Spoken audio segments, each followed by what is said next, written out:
We are live. Seems like forever since the last webinar, but I know it was probably a month ago, but I can't remember which one that was or when it was. But hello, everybody.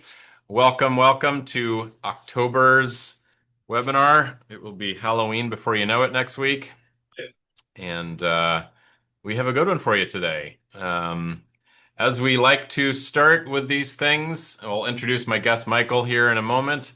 But please put in the chat where you are joining from. I would love to see what city or state or even country you are coming from. And I was just actually, this is my second webinar of the day. I did one with Josh McCain just a little bit ago, and he had a fun one. He said, put in an emoji, can't be a face, that is describing how you're doing.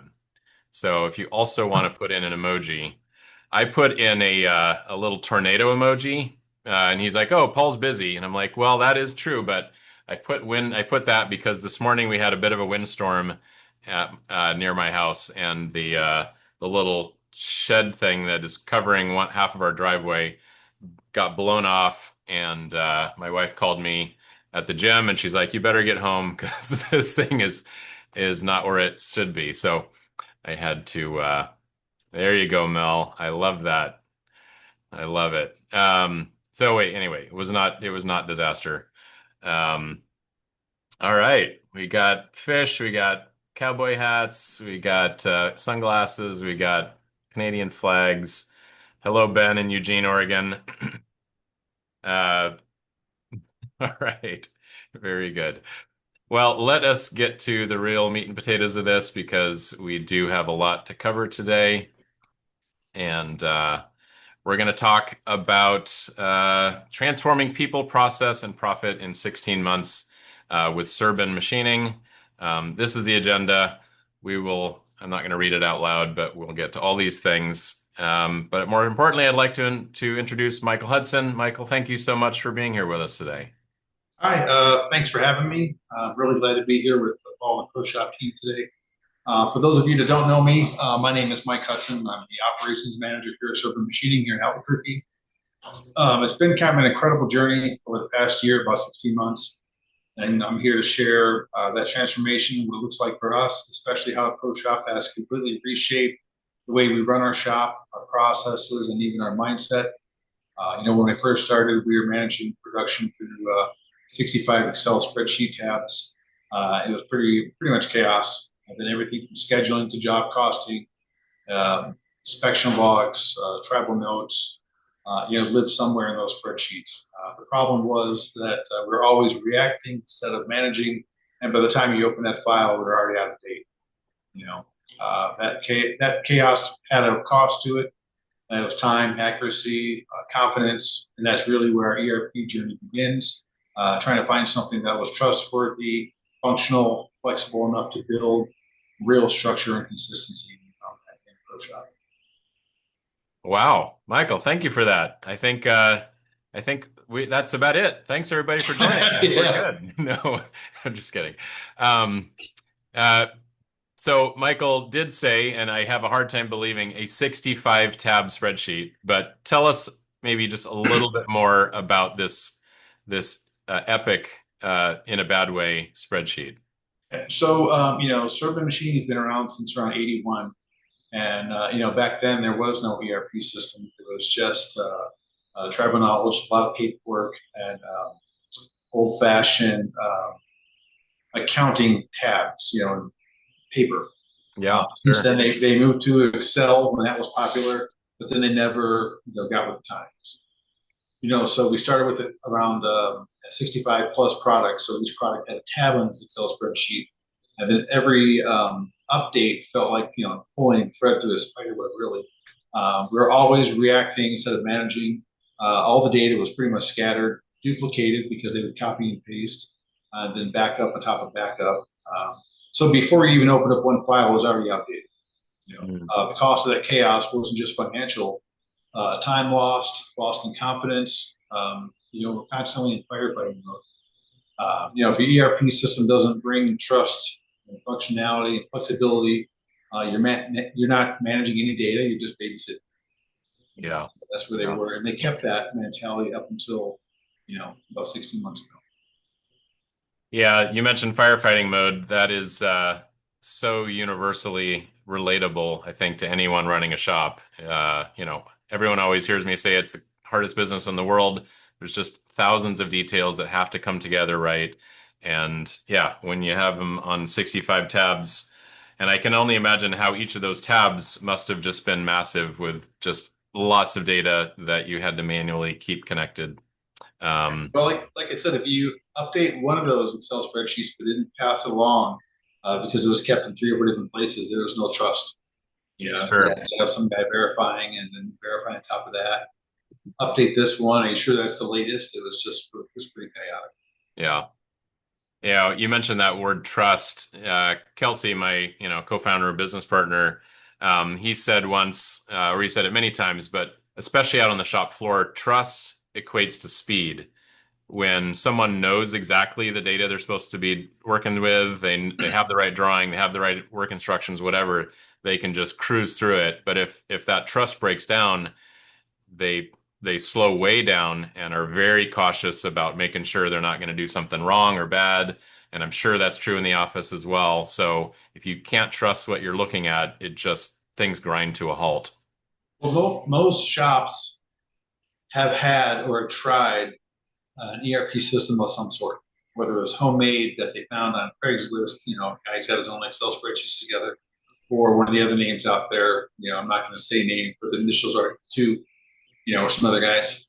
So anyway, the guys on the floor knows what happens when they don't trust it, and it's a complete breakdown because if the guys on the floor can't trust the data that they're looking at, they don't believe in it, and the ERP system flops.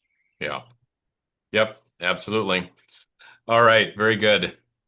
Um, and I think this is relatable to everyone that's lived in that chaos and being dependent very much on tribal knowledge and one person that kind of has it all in their head. So it sounds like there was a production manager type person there. This is obviously before your time, but that kind of was the sort of the orchestrator of everything. And if he wasn't around, or if sounds like it would get pretty stressful pretty quickly, huh? Yeah. So, uh, nothing to say about the business they built since '81. However, once it becomes stagnant, and you've got one mindset that doesn't change, and they're great people, but weren't looking towards the future. So, For uh, sure. you know, uh, once we changed to ProShop and the software, that one person, with Bill, he was a great guy. But if he wasn't here or was busy with another task, everything came to a grinding halt.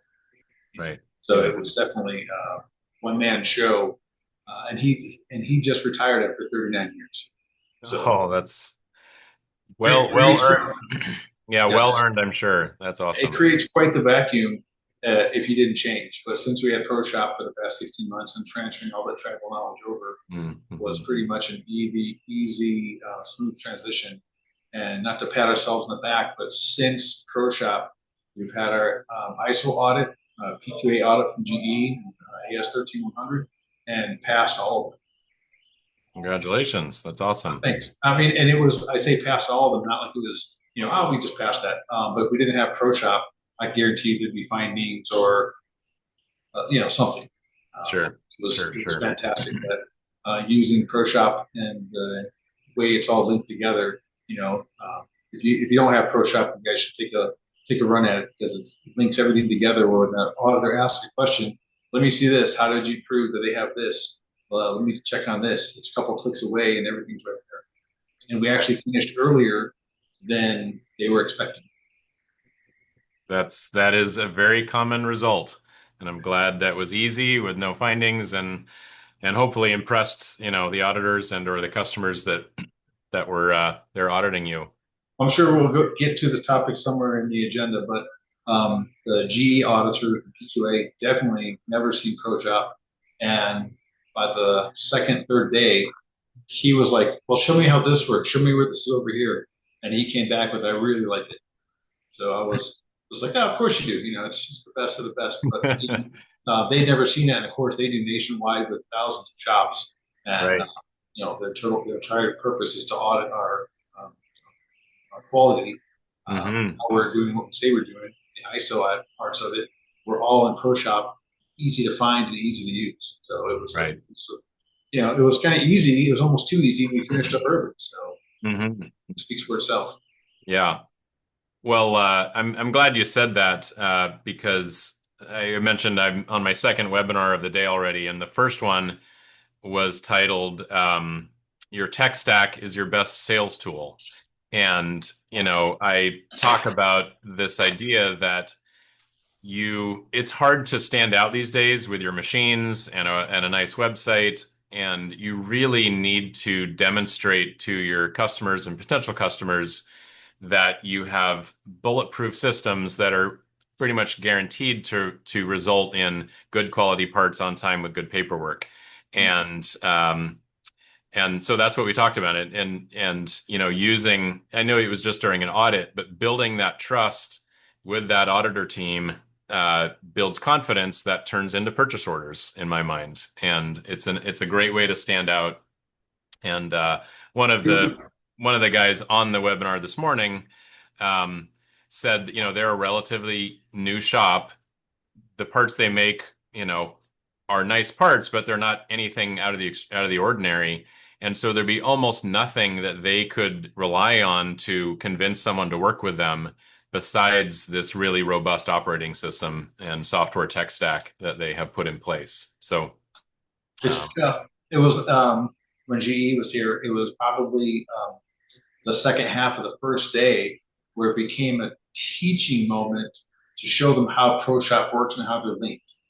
mm, And once they realize how it's linked and how it comes together, where we're gathering the data from, and how it kind of comes together, the second half of the day was really showing them how ProShop worked. It became I took them out. I have a 75-inch Promethean touchboard out in the shop. We just sat around the touchboard showing them how it works and how you log in and how the different roles are and who has access to this data, who can change this, yeah. and the traceability of it.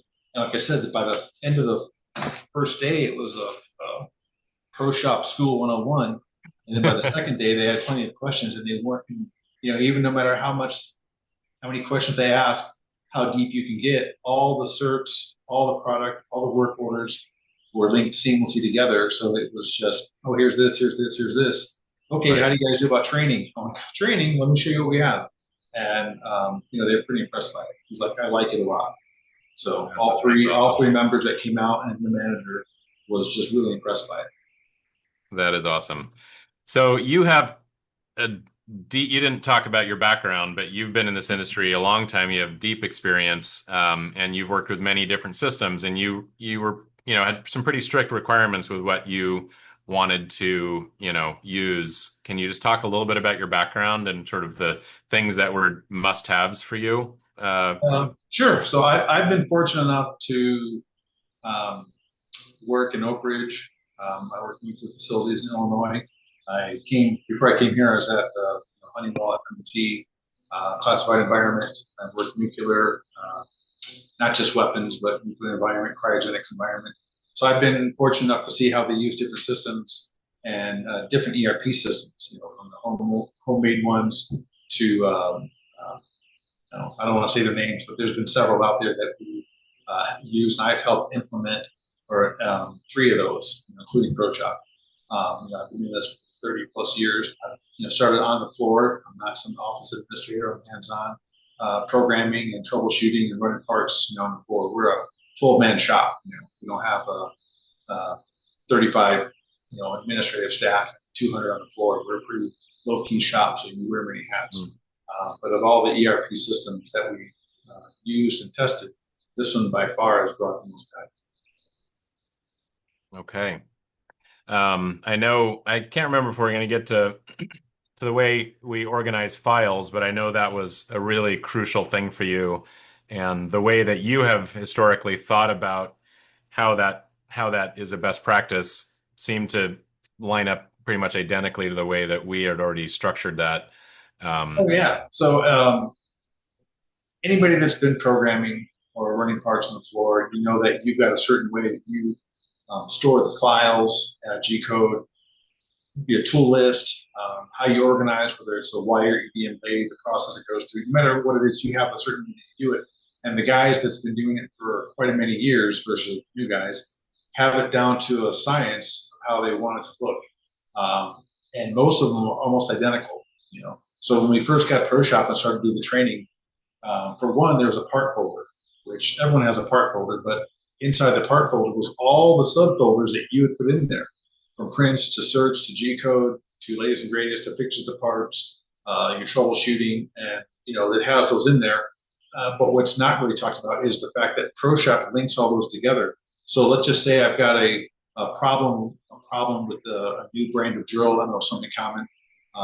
The guys put in the notes in continuous improvement what the problem was and how they combated it and what the solution was. And the next time this shop comes up, those tribal knowledges pop up for the next guy running.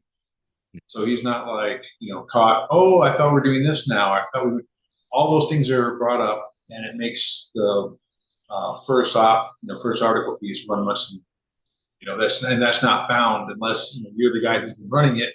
And here they took that equation and made it that tribal knowledge where everybody has access to it. So it's one thing that I found really, really nice because they already have the exact same folders that I had put together over 20 plus years on the floor. So it was nice to see that. It's already been thought of and thought through.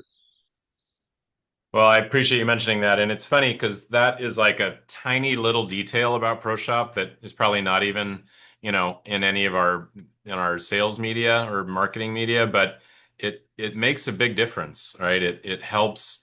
It just helps in many different ways, and it's just one of the myriad ways that something that was truly built on the shop floor by the people actually doing the work and having input.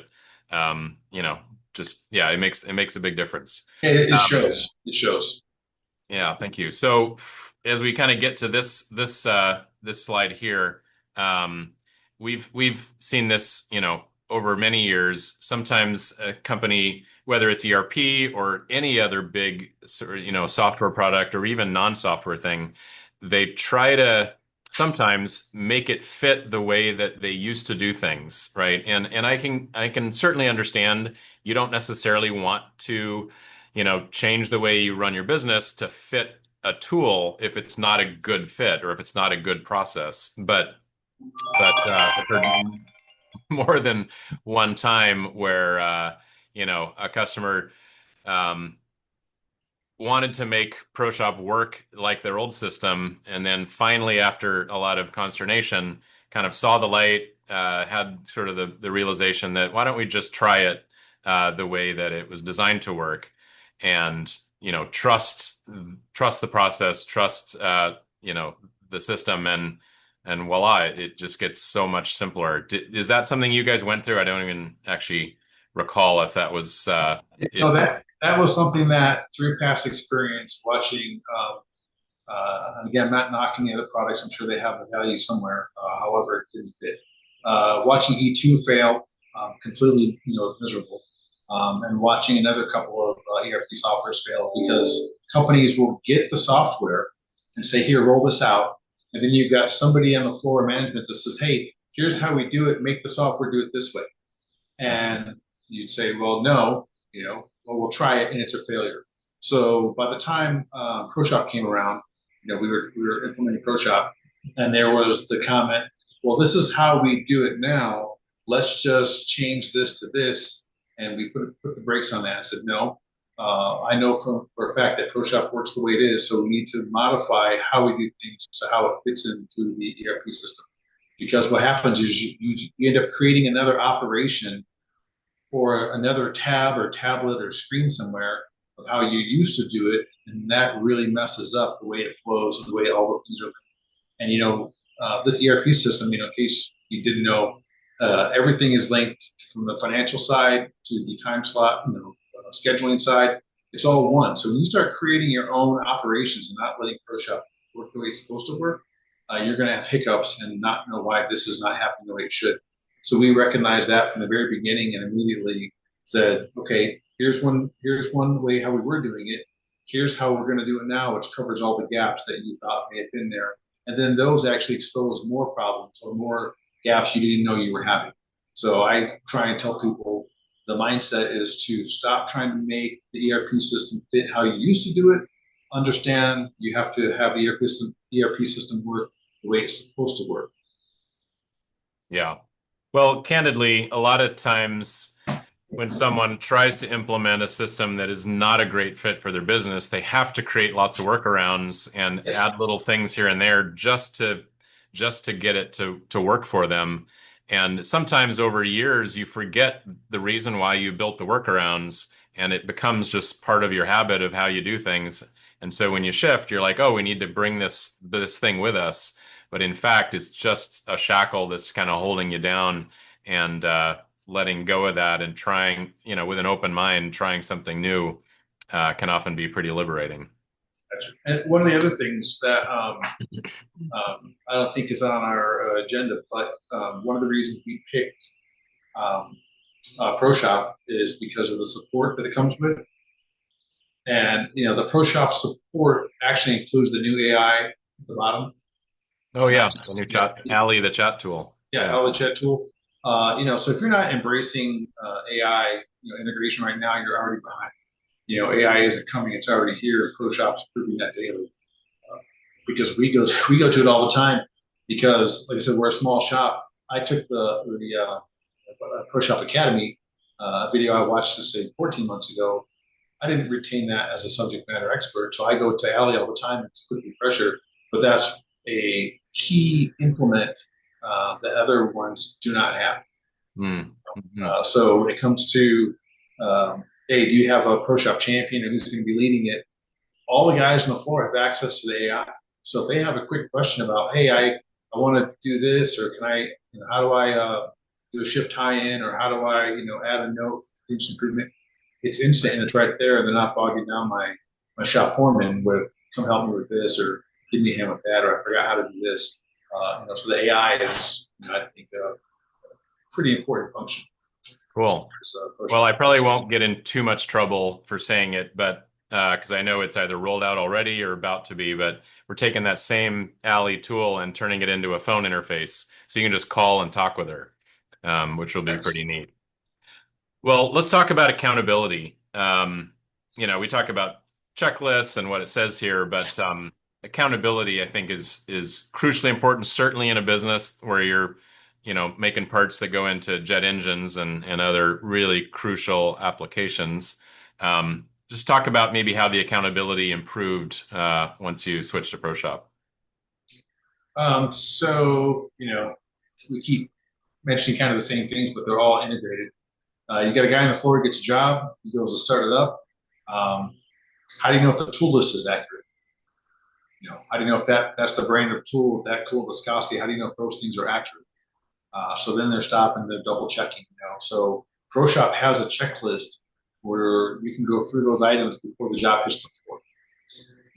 So you go through the integrated checklist, the job flows much smoother. Like I said, as far as the continuous improvement goes, when they load up the job and clock in to an operation, it shows you the history of that right in the very start. So they can see that, oh, this one drill only goes through 7 parts because it's MAR or something difficult. Now we switch to this drill, so after the 9th part, you can change the drill. All that's in the front. So there's much smoother setup times, much smoother understanding. The guys have their finger on the pulse of exactly what's expected and how it's headed their way. Through reading all the stuff that's in ProShop before they even start the job. Yeah, that's great. Like I said early on, as Kelsey had mentioned, that trust in the process just speeds things up, right? People, their setups go faster. They are not putting it on single block and stepping through it, inch by inch. There's just so many little things that free up when people feel confident in what they're doing, and that equates to more throughput, probably better quality as well because they are sort of getting everything more right the first time. And then things like these instructions, if you're programmers and planners are putting in there exactly what the customer requirements are and how you're going to hit it collectively as a team, that all just all comes together to work well. So one of the also on that team building, we Yeah. do the tier meetings, and everyone has a voice, and they can all speak up. And we say, hey, before Pro Shop, because I want to know if there's anything missing or something that's not being spoken about, or slip through the cracks. We'd say, hey, how'd you do it before, and what was the process, and what's the process now, right?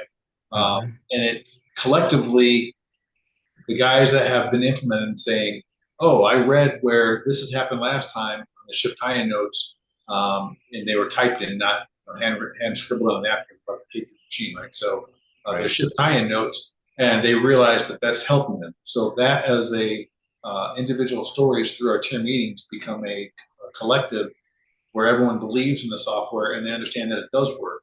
So trust what they're seeing.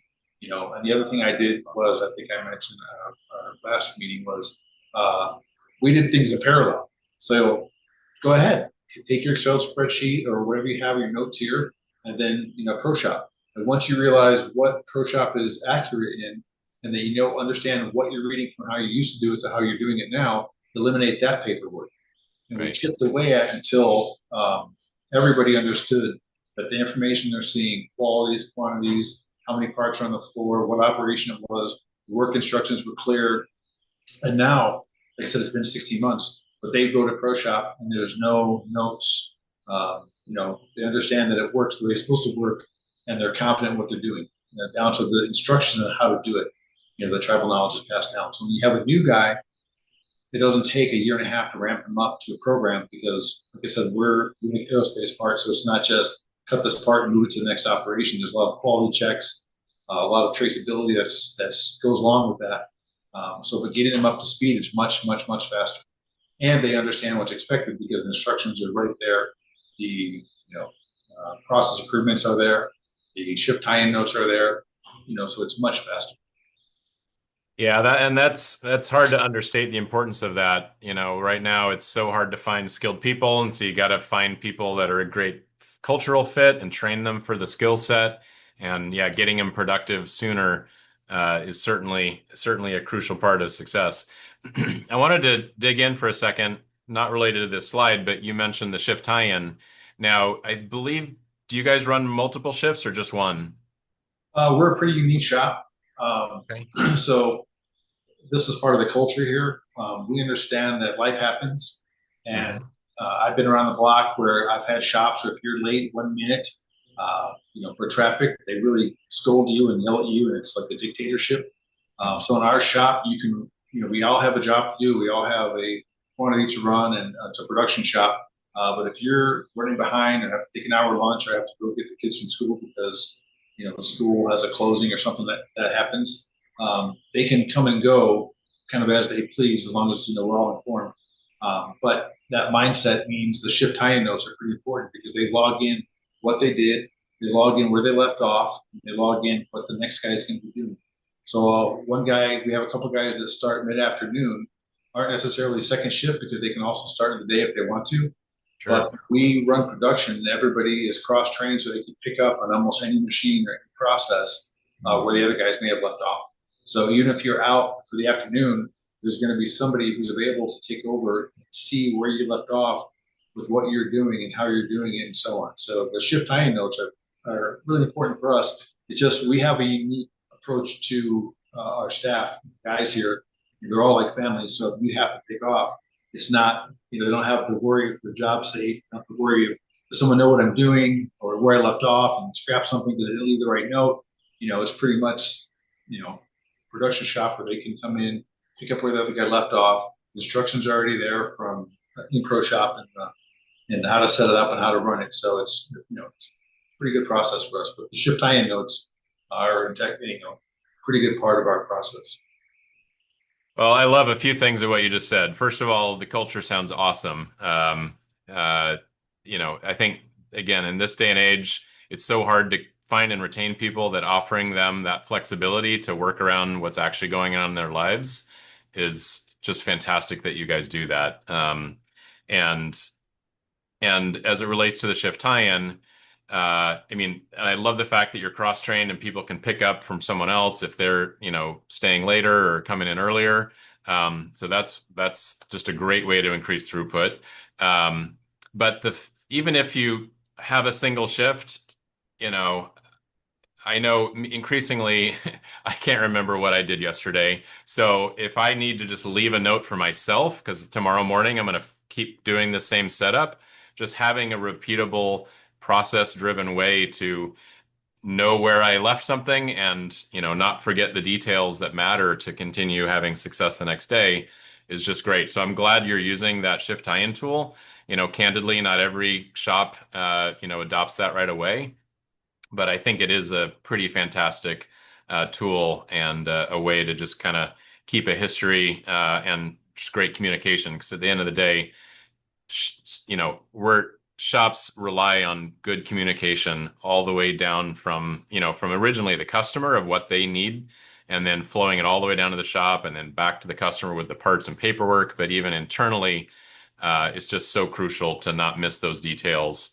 And in a business where margins are typically tight and it's competitive and there's things that can go wrong, it's those little details that can bite you that make the difference to have a good system to have them well documented. So great stuff. So our Swift machine can run, lights out practically. Um, but because we're a small shop, I don't want to risk a tool crashing and something bad happening. So we just have a set number of parts based on how many edges the weakest tool has, right? So Sure. if the guy puts, hey, I left it for 25, he puts in the Shatai notes, comes the next morning, oh yeah, I left this one for 10 this time because of whatever the reason. So those, the companies who aren't using those shift tie-in notes are really missing out on so many things that it seems, like I said, it seems small at the moment, but they're really missing out on production and flow. Because if the guy leaves 10, but he usually leaves 25, but let's say the weakest tool only has 10 left in it, the next guy may come in, a morning guy may come in and think something went south. So they'll start breaking down tools and checking tools, Mm, all kinds of stuff that doesn't need to happen. So right. the guys who aren't using the shift tie-in notes, listen to me very carefully, start using them. They're going to make a big difference. In under 6 months, you're going to see your slope of production increase because they're not wasting time on checking stuff the next guy left behind, or if the tool has this much life left. Yeah. Yeah. I love it. I mean, again, those are all the little details that just make a big difference. So we already did talk about this slide to some degree. We talked about the folder structure that was kind of how you had evolved over the years. Um, and maybe just to add some color to it, I do think it's really important to organize files in a part number centric way. I know there's some shops out there that I've seen, and they show me what they're doing, and they organize them in a work order number way. Um, but I think because in the contract manufacturing world, it is so part number centric, that has to be the way files at its root are managed. And so anyway, I get off my soapbox on No, that. I'm next to you on that soapbox. I've been to shops where they were working great for 7, 8 years, and then when they went to migrate data, um, because they were using work order numbers or travel numbers, not part numbers.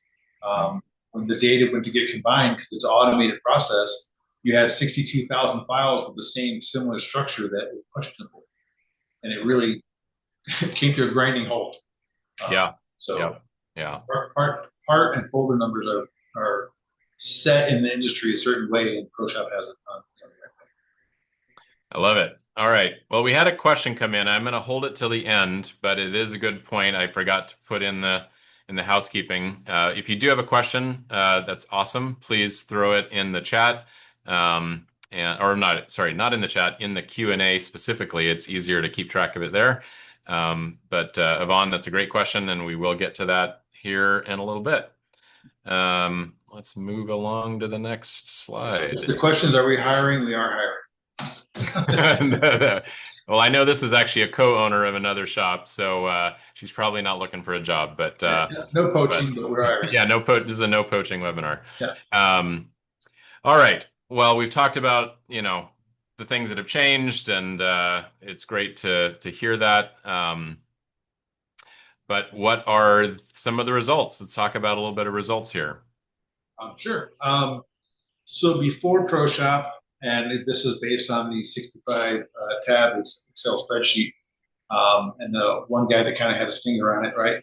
So the guy's, hey, I need this tool. You need an end mill. Yeah, I have to have this special end mill for whatever reason. It's not off the shelf, or it is off the shelf. So the machine's going to sit because it's not here. It's nowhere in the shop. They don't have it, whatever the reason. So before I got here, I tracked just in a few months $1,600 in red shipping because they had to have it overnight. Right. Since ProShop, because I know how many edges, how many parts per edge. I also implemented the canning machine, dispenser for these in-max orders based on what we have done in pipeline ProShop. We have had one order that was red, and that was because I had a new employee who, when he went to the vending machine, it says one drill, but he's like, oh, I need two. So we would take out two. So the quantity was sinking down. And before we realized it, the machine thinks we have 6 drills and I have 0. So I had to order something overnight. But the overnight shipping costs have almost been eliminated when it comes to tooling. So that's awesome. The other half is, like I said, these pens. We had to order, it's GE and certified and yada, yada, yada. The PO was for $80,000 in pens. Yeah. But I can see when the jobs are scheduled, when they're going to be off the machine, so they'll be ready for installation on this date, plus minus, 5 days. I give a week and a half fluff. So I know when to have them delivered over the 12 months, rather than placing an order for $80,000 and then sitting on that until we're able to ship. So, ProShop for cash flow has been, eye-opening. Another one, I can see how many parts I have in the shop, parts in width, and castings on order. And it turns out I don't need castings for, say, 7 months. And that saved us this just happened a few days ago, another $100,000 that we don't need. These legacy POs that were just, put out there before ProShop were still in effect. And once we start taking a look at why do we have this going on and this going on, we realized that there was a legacy PO that was put in place where I don't need $100,000 product until October of next year.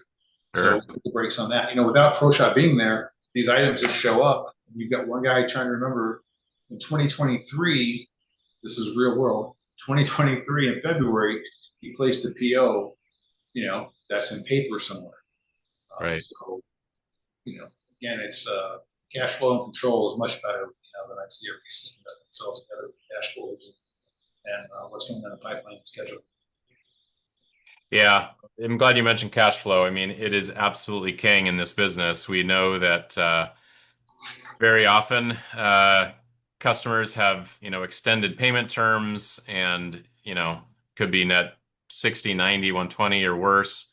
And of course, if you have a long lead time part number with lots of plot processes, and I know you guys make very complex parts and they probably go out of house for different processes and various things, and you might need to buy, that material 6 or 9 months before you're ever going to get paid for it. So we have a 100-week lead time material sometimes. 100-week lead time. Yeah, and then this is really happened. You need to have a entire process approved by GE. We call, it's on a schedule, so we call our one outside process. Hey, we have these parts. Here's how many we have. What's your lead time? Oh, our tanks are down. We got 9 months minimum. What are you talking about? 9 months minimum. So we have to scramble to get another tech plan, and but ProShop has those dashboards, and if we didn't get in front of it, we could have lost. By the way, there's late charges for GE products, so if you're late, right. And the reason why almost isn't who cares, but it's our job to find, make sure we have suppliers and that are an approved process. So we have a supplier that's approved process. Their tanks are down, so now you can shift your schedule on ProShop to put something else in its place, or anything else that was going to that process in the facility can be rerouted. Without that, you're just again firefighting. Because, oh yeah, this part has that. Oh yeah, this is coming up. And, we're talking they're down for 9 months. So it's not like, oh, well, wait a week. Mm-hmm. We need to, scramble and start fixing it. But with ProShop ProShop and the dashboards, you're ahead of that. So it wasn't such a major, catastrophe as it could. Sure. Well, speaking of cash flow, yeah, there's more questions coming in. Thank you very much. Um, just coincidentally, this week's episode of Machine Shop Mastery just came out. It's with a guy named Cody Sisson, and he had a shop with about 50 people doing very high-end work. And unfortunately, it wasn't a great end result. He had to close down the business and file for bankruptcy. But part of it, there was a myriad of things that went wrong all at the end after 46 years, if you can believe it. But he had one of his purchasing agents issue a PO to a vendor for $250,000 of material and not spread it out over time, the Yep. deliveries, and they dropped the material on December 31st and wanted payment. And at the same time, the customer pushed out the LTA about a year. So they were sitting on $250,000 worth of material. It was, anyway, cash Yeah, flow is that's crucially important, and knowing when you need to have things come in is a key part of making sure you can manage that cash flow. So, that's um, that's we've had the same thing when first took over Serbin. That was exactly one of the things we're sitting on. We're getting these $27,000 every month castings coming in, and we didn't need them. Why are these coming in? Oh, that was just I forgot why I had to do it this way. I forgot I missed a comma or missed spreading them out. So that was an immediate advantage, but I feel like I was paying because that's horrible. yeah.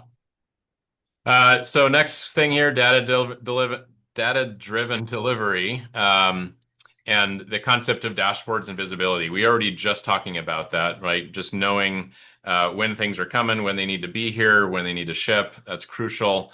Not having too much inventory. When you were talking about tools earlier, I was thinking of the old uh, common reality that shops both have way too many tools and not nearly enough of the right ones at the right time. So it's easy to have that inventory balloon and tie up your cash and still be not having the right stuff at the right time and having to expedite it in because your machine is down. So, um, but The let's other, talk.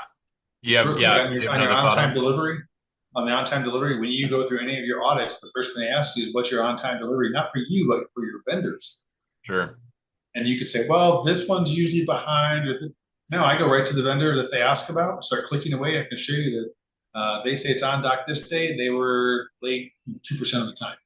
So I Right. can trust these guys. So they, because they want to see your on-time delivery for not just you, but for your vendors. Sure. And they've got, for the audit, they've got an on-time delivery that you've been delivering product to this person, but how have your vendors been to you?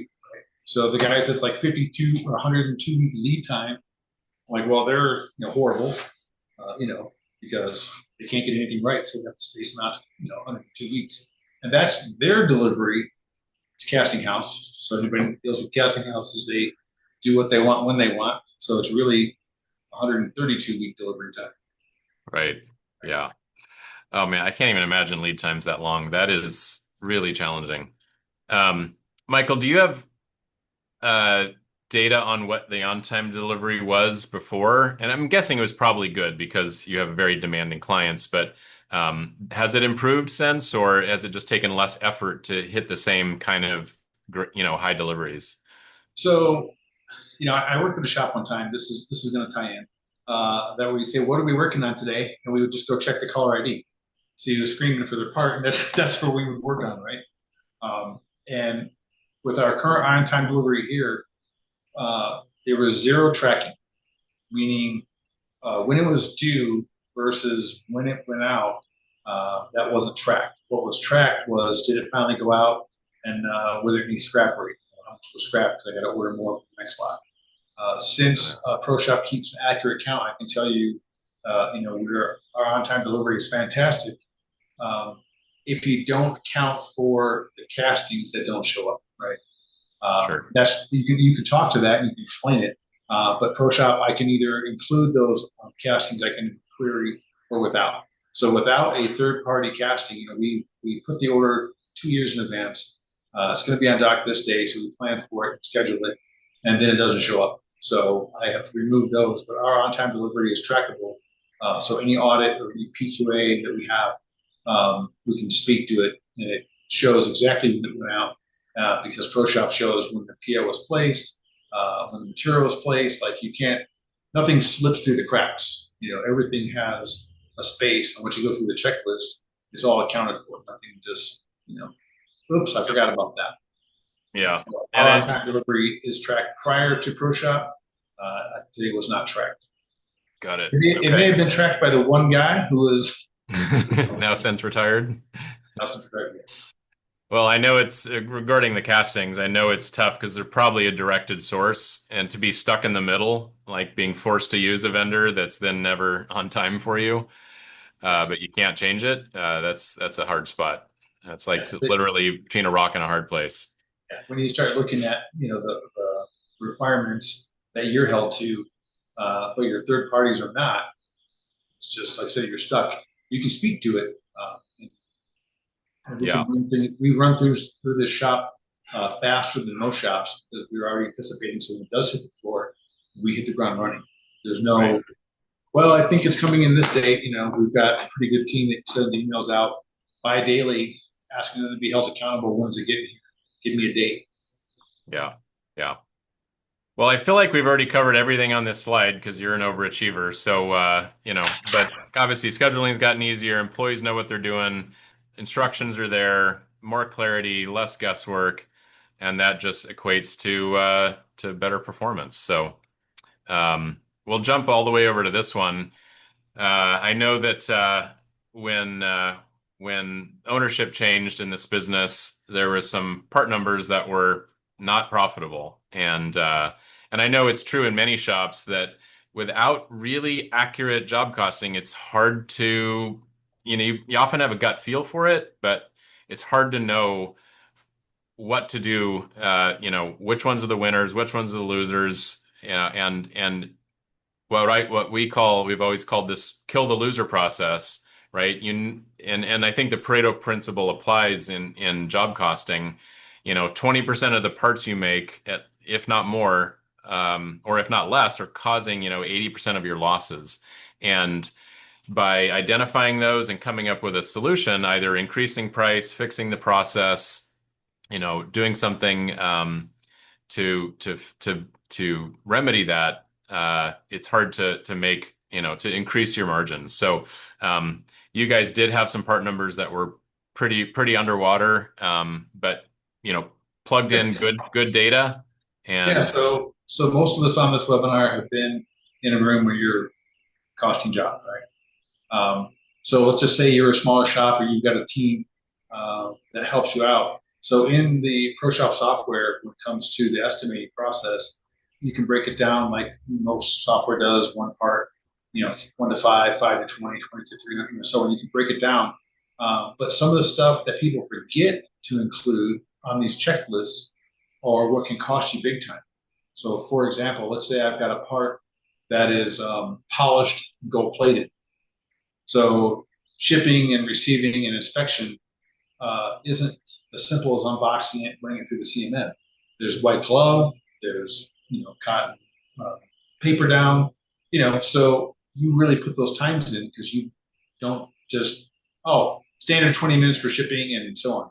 If you don't have the software that's keeping you accountable for the actual time in each process, that's when you're going to have an absolute losing job. So in ProShop, once they took over, we put all the jobs, even though they're LTA, so they're already set for the costing. But when they come time to rebid, I can say, hey, here's a legacy part that is, flagged as a losing product. So here's what it has to be at. And they come back, and it's not a tough conversation. We talked about it, and they come back and say, well, we need it to be this. You say, okay, apply pass. And then they panic because, we're LTA supplier, and it costs X amount of dollars to move it to another supplier. And it's not playing hardball, saying, here's the metrics. And I can show them in ProShop, here's the actual metrics, here's the times it takes, here's the quality requirements from CMM to DSQR that it takes to run this part through the shop. And even at a small burden rate, a low burden rate, here's the true cost, here's the transparency.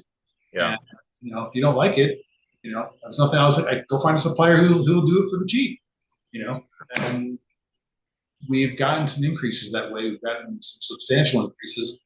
And I argue not substantial because they were losers for so long. So we're still making up for the years where they were making them, with no margins, Right. just for absorption.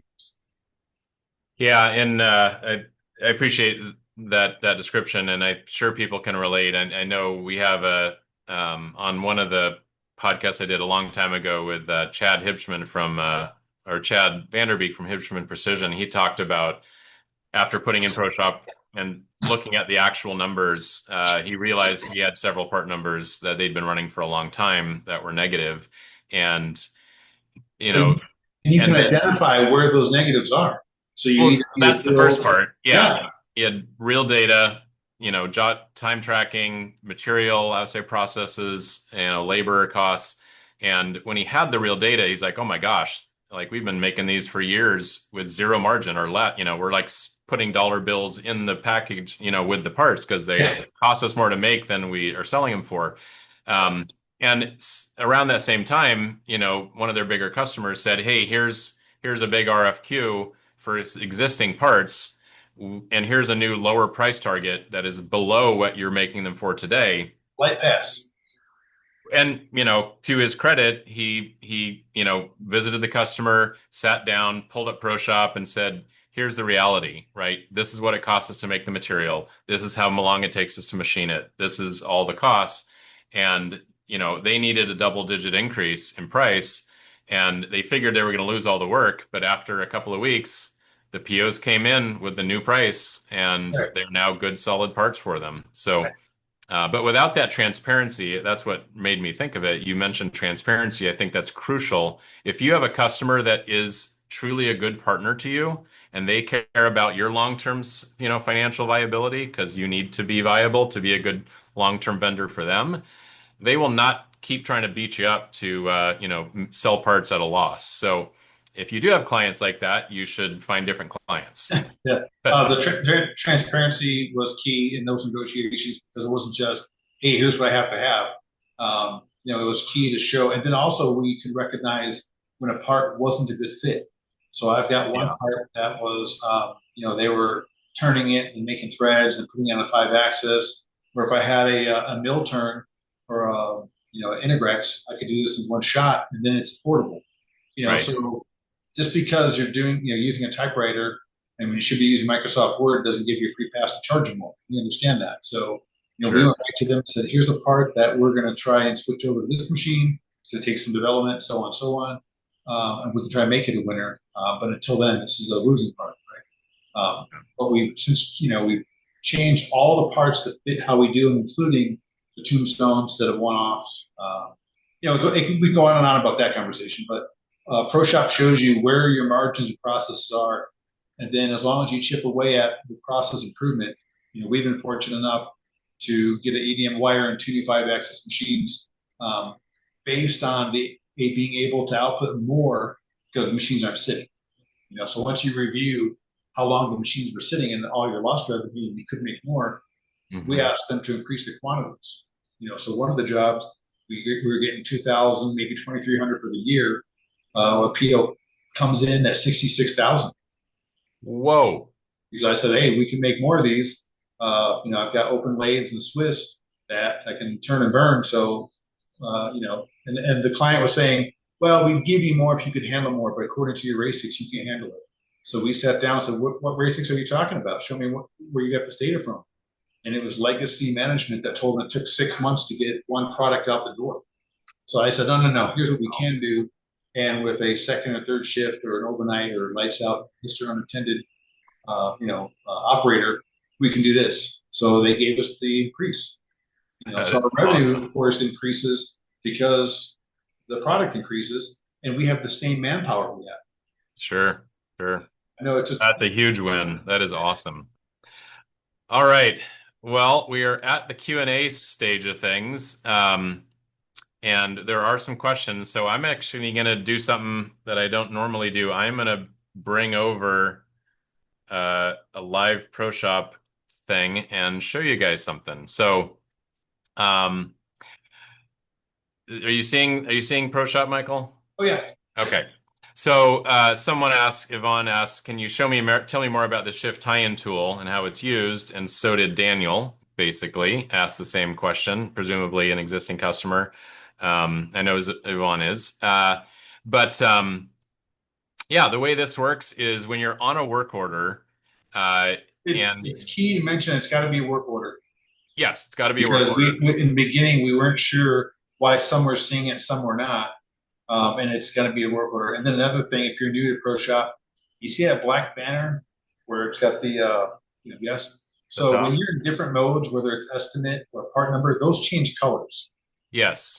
I had brought it to their attention, like, hey, we should make those different colors so you know which one we're on. And they're like, it does change Yeah. color. So Yeah, you've been so you're able to. on. Yep, exactly right. We've been able to change colors. We could change it right now. We could go from black to some other color if we wanted to.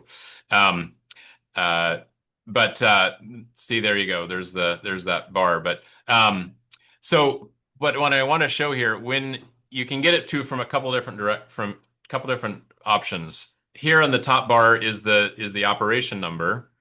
Excuse me, the work order number, excuse me. And then down here in your operation, table, set shift tie-in is one of the options. And but so if we click on that, that will bring up this shift tie-in for the work center that was scheduled for that particular operation.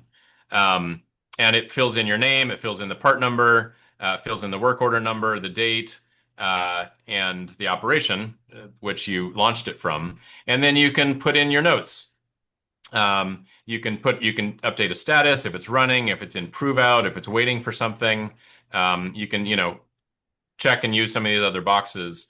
But when you save this, and then you can basically log out from here. And then when the next person comes on shift, um, they can pop this right up, or it maybe even be the first thing that they see. It's right there for them. You can also get to this by going to the actual and there's a shift tie-in dashboard. If you go to the work center that actually is for that operation, you can see the shift tie-in dashboard, and that will bring you to a list of all your work centers, and you can just kind of go through and look at those tie-ins. And the other thing that we tie into this, which is actually a pretty neat thing, I think, is our process development. So Yeah, that's the other half I was meant to was the process improvement, process development. So if there's Yep. an issue with the drill or something happens when they Yep. implement that new change, that shows up as they log Yeah. in. That's so great that you are doing those right now. And, when you are doing a shift tie-in, it's a great time as you're thinking about what you're communicating for yourself the next day or for the next shift to actually document something that might be, a problem you're dealing with right now. So you could add a new item, hey, I actually have been, struggling with this thing, and then come up with a process-based solution to fix that in the long run. So anyway, that's just a little bit about that. Um, we have an anonymous attendee who says, thank you for the heart, whoever that was. Cash flow and cost control. Can I have a link for how to implement this? I'm in charge of the financials of the shop and ready to implement this. Because you're anonymous, I can't I can't address you directly, but reach out to your client success manager, and they will absolutely get you all the resources you need to start understanding all the financial settings for it. You can even use Ally, the chat tool. There's lots of great resources. There's webinars in our forum about how that all works. So there is so many resources you can call on. And you should probably be fluent. I don't know your expertise level, but be pretty fluent so you understand the data that you're seeing because you can change your burden rates and your machine rates based on what it's a old, Harding lathe versus a brand new $300,000 five-axis machine, right? So Right. be pretty fluid with ProShop so that you understand what you're looking at. But they've got plenty of help, not just Ally, but plenty of help because we used it when we first started. And it's been really, really, really great. Thanks, Mike. Quick question from Sean. How big was Serbin prior to switching over to ProShop? Have you added headcount or just capacity? Serbin has been traditionally a 11-man shop. We're now at 13. And those 13 were specific guys that can float from afternoon to night shift. So again, it's the culture. I'm not trying to throw shade in other shops, but those guys are here to keep the shop open. So if you have to run an errand or doctor's appointment or whatever it may be, you can come back and work till 11 p.m. if your product times in. We also offer unlimited overtime. So the guys that have to, not to get personal with the guys here. One of the guys, his daughter works for a bank, and if she misses 5 minutes, they get a strike, right? So when the kids got to come out of school because they're sick, he has the ability to go get them, where she has to worry if she can leave her job, right? So it's our culture that he can go and handle those things that happen in life and come back and finish. Yeah. Yep. Thank you for sharing that. All right, last two questions, and I know we're actually out of time, but I'm going to stick on because these are important questions that Frank asked. He asked two different things. Does the shop work order versus part-centric methodology change for job shops versus high mix, low volume? I think part-centric in machine shops, whether you're a job shop or a contract shop that does very high volume, I think the part number centric method of file management is the best way. That should be standard. Yep. Again, not to interrupt you, Paul. I've been doing this for 30 years at many different shops where they used to keep the books in the central of the shop, for travelers, we're here, the work orders. And Yep. then this is digital paperless. So the part number should be standard because no matter if it's GE, Los Alamos, Lockheed Martin, doesn't matter. They are absolutely part number based. So Yep. it makes more sense to keep those standards. And then ProShop, like I said, already has it set up part based. And once you get into ProShop, you'll find that if you change a print, change a picture, all those are still there. They don't go away because you update them. There's the part folders where all that information is archived automatically for you. So Yeah. part number based is going to be standard in my opinion. Thank you, Michael. That was couldn't said it better. And then the other one, and maybe I'll let you take this one too. And thank you, Mike, for sticking on a little bit longer with us. Frank asks, this is a crucial question. What is the best strategy for changing the shop culture when you have personnel that are old school and have been working with paper only for their whole career? I get this question all the time, and I've been fortunate enough to be, in leadership at Honeywell, FMT, where I got the uh, highest employee engagement in 1 year than they had in 3 years combined. And they sent guys down to say, "How are you doing?" And I was like, "Sure, the beatings will continue until morale improves, right?" But that's not it. The reality is, we make this a family-based, atmosphere, and everybody counts. So if you see a guy who's not doing something, it's not a tattletale, but it's the culture to make sure everybody's doing their part for our small shop. It makes a difference. We don't do pizza party incentives. We don't do financial incentives. We have lunches every month for the guys. I give other incentives in our shop. But the culture to change is basically this is it. This is how we're doing it, and make sure they're mentored to continue doing that way. You have one guy that's Steve the dinosaur that I make fun of because he's like, I've been here since 73, and this is how we've always done it.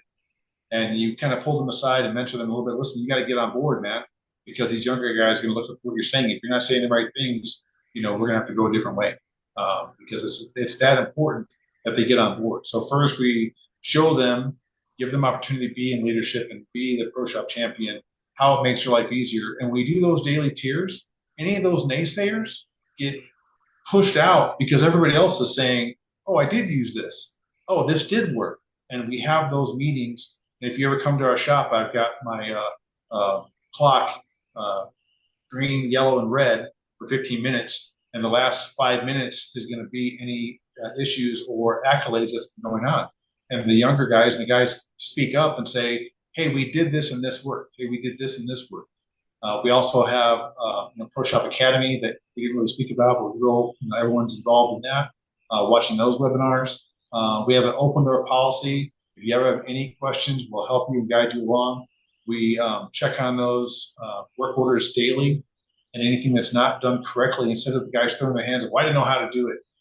We get retrained and show them how, and then to the point where I have some guys that can't leave the shop. This is early on. until they went with the foreman, reviewed the pro shop how they were entering data correctly. Because the guys that just I don't want to, or just not how we do it. Like I said, if you're not with getting with the program, it's not going to work out well. But for us, the culture was this is a family shop. We want to keep you guys happy. This is going to make your life easier. Let us show you how. So we never forced it. We guided them to our point of view, right? So we just Yeah. guided them Like, this way and showed them. I think that what you said about make their lives easier is a key part of it. And I do think it's important to uh, to listen to them and let them share their fears. Tell them it's okay to, if you're concerned about it or you feel like you're not going to understand it or you can't keep up with it, like that's okay to talk about that, and we'll support you through the change. But you got to be on board with us. And In the early stages, if you're implementing ProShop and somebody made a mistake, we never singled them out. We brought everybody as a team. Say, hey, here's a question we had. Here's the results. Here's how we should be doing it. And even then, in our growth process, we made mistakes. We didn't realize that work orders had to be broken down this way for outside processing if you're going to split the lots and all kinds of problems. So there's plenty of mistakes that we made along the way that we had to change. But the key thing is our tiers that were daily went to Monday, Wednesday, Friday about ProShop. And it really, really helped that everyone was on board. And let's show you how you were doing it. Here's how the new way. And then if anybody wanted to keep a side-by-side track of how they were doing it, because there are, Steve, the dinosaurs out there, you're killing it by doing it the other way. And, everything's trackable, traceable. And then if you have any questions, well, where's your tool list over here? Because we updated 2 tools based on, cheaper price or whatever it may have been. They don't update it. Where's the search for this product? They don't have it. So you can show it really quick that the old way is not the way. And then you have to convince or show them, through our tiers and through our training, that this is going to work where the other ERP system didn't make it. Well, this one was this. Well, we're not using that system. We're using this system. Here's why it's different. Here's why this one, is better because I can change things. We can do this. We can do that. And everybody has a say. So, well, I'm glad. Yeah, I'm glad you mentioned that. Letting them share their voice, share their concerns, work together as a team. Because candidly, a machinist does not like to search for things or not have the information they want. They want to just do their setups, make parts, and if you can show them that the new system is going to allow them to do that better with less stress, they often almost all get on board. So I think we are set now 7 minutes over time, but I appreciate everyone sticking with us. Many of you did stick out to the very end here. Thank you, Mike, so much for joining us. it's a pleasure, man. Appreciate your wisdom and authenticity here. And yeah, we'll see you all on the next webinar. And thanks so much for today. Thank you. Have a great Halloween. Yeah, good weekend. Bye.